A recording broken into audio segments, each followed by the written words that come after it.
We are going to destroy their missiles and raise their missile industry to the ground. It will be totally, again, obliterated.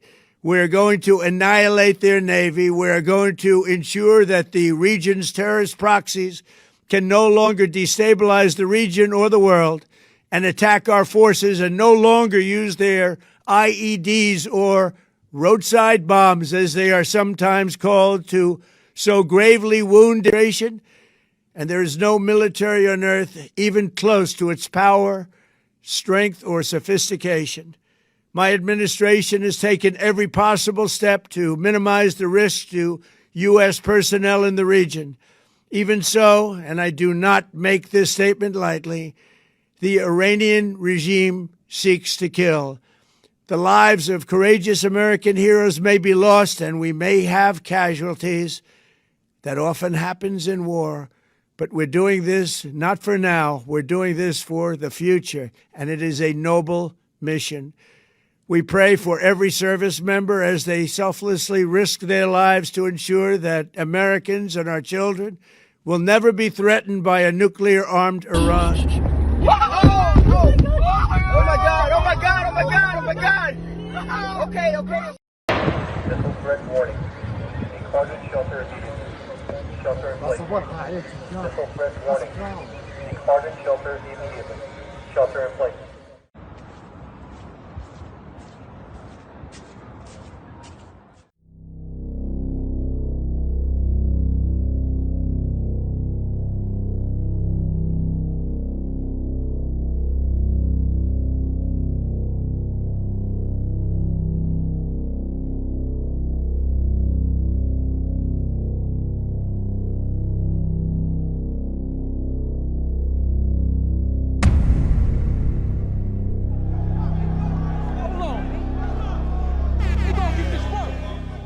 Explosions rocked multiple cities across Iran, including its capital, Tehran. Videos from Tehran show smoke. You see it here billowing over the city. And now we're getting reports of explosions in Gulf Arab countries hosting U.S. military bases. Live look now at Abu Dhabi, where explosions were reported, in addition to Bahrain and Qatar. A video now of an explosion in Bahrain. Officials say a missile hit the service center of the U.S. Navy's Fifth Fleet in the country. These strikes happened barely a day after the latest round of indirect nuclear talks between Iran and the U.S. And sources tell CNN the U.S. military is planning for these attacks to last for days. Israel said the same, and both President Donald Trump and Israeli Prime Minister Benjamin Netanyahu are now calling for regime change. To the great, proud people of Iran, I say tonight that the hour of your freedom is at hand. Stay sheltered. Don't leave your home. It's very dangerous outside. Bombs will be dropping everywhere. When we are finished, take over your government. It will be yours to take. This will be probably your only chance for generations. Yeah, Iran media reported just hours ago that Iran already launched dozens of ballistic missiles at Israel.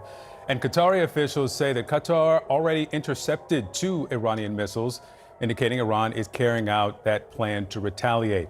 And our team is up and covering this breaking story from around the world. We'll get to Zach Cohen and Elena Trine in just a moment, but I want to start with CNN's Jeremy Diamond first. He's in Tel Aviv. Jeremy, have any of the Iron Dome intercepted any of those missiles? Is there a timing on when those might arrive? Well, we certainly know that Iran has already fired a barrage of ballistic missiles at Israel. We had sirens going off not only here in Tel Aviv, but also in Jerusalem, in northern Israel, in southern Israel, pretty much Israelis everywhere across the country, millions heading to bomb shelters as those ballistic missiles came in. It does appear that there were several intercepts. We have not yet gotten reports of any actual impacts as a result of those ballistic missiles. But all of this kicked off this morning around 8:15 8:15 a.m. local time, Israelis were woken to the sound of sirens, not announcing incoming missiles, but rather alerting Israelis to this new state of emergency that is in place as Israel announced that it had struck targets in Iran. We then quickly learned that it was not just Israel, but that these are joint strikes carried out by the United States and the Israeli militaries, targeting a range of targets inside of Iran. I'm told that there were dozens of targets that were struck by both militaries. We have been watching, of course, for weeks now as the United States has been carrying out this enormous military buildup in the region, but simultaneously a diplomatic track was taking place. But this morning, that diplomatic track was completely cast aside in favor of this military action by the United States and Israel. We heard from President Trump making clear that this is not just about going after Iran's ballistic missile and nuclear programs, but setting the conditions for regime change. And we have heard similar comments as well from the Israeli Prime Minister Benjamin Netanyahu. We know now that Israel is at a very heightened state of awareness. Most Israelis are either in their bomb shelters or very close by, awaiting the ramifications of this, as we are already watching Iran launch missiles not only here, but at other sites across the Middle East. Victor? Jeremy Diamond for us there in Tel Aviv. We will get back to you in just a few moments. President Trump is monitoring the strikes from his Mar-a-Lago resort, and he calls on Iranians to stand up to their government and warns the fight could put American lives in danger. He also says the U.S. has done everything it can to keep American troops safe in the region. Earlier, President Trump explained the mission behind the operation. Our objective is to defend the American people by eliminating imminent threats from the Iranian regime, a vicious group of very hard, terrible people. Its menacing activities directly endanger the United States, our troops, our bases overseas, and our allies throughout the world.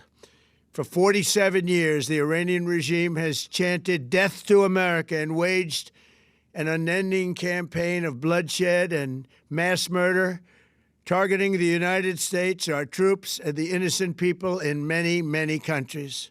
All right, let's bring in CNN's Elena Treen. She's reporting from Palm Beach, Florida. Elena, the president said on Friday that he was not happy with where the talks were with Iran, and now we're seeing the consequences of that.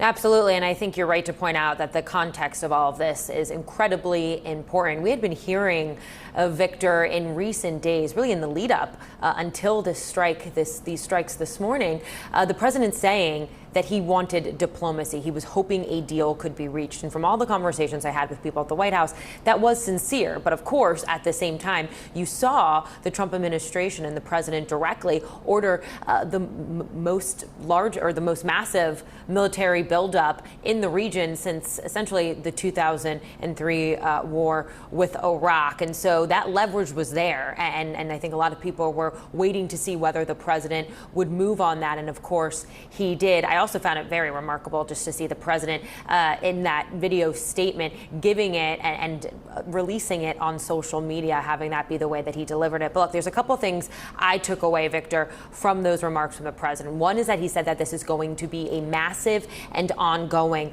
operations. And that comes as sources are telling our colleague Zach Cohen and I that the United States is planning for there to be several attacks or several days of attacks. This is going to be a long operation and could ultimately be, the largest military operation the president has ever overseen, including during his first term. But another moment that I found very striking as well is that he essentially and effectively called for regime change in Iran. The president said in those remarks, quote, "When we are finished, take over your government." That was a message directly to the Iranian people.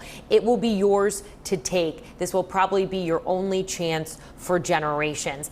That is a huge statement, particularly as really over the past year or so, ever since the president went into office for his second term, all of his top advisors were trying not to say that directly. And even though the president didn't say it directly. He came as close as he ever really has to acknowledging that one of the goals in this larger operation is to potentially see if the Iranian people can use this weakened state that the regime now finds itself in to kind of overthrow and push against the government there. So that was a remarkable thing as well. I also think it's worth pointing out, and you mentioned this, Victor, just how disappointed and frustrated the president seemed yesterday when talking about the negotiations that were going on just 2 days ago in Geneva between the president's top advisors, Steve Witkoff, and his son-in-law, Jared Kushner, with the Iranians and intermediaries in Switzerland, saying that they did not go far enough. And what we know that the United States wanted from Iran was to, one, be very clear that they had no goals and did not want to ever make a nuclear weapon,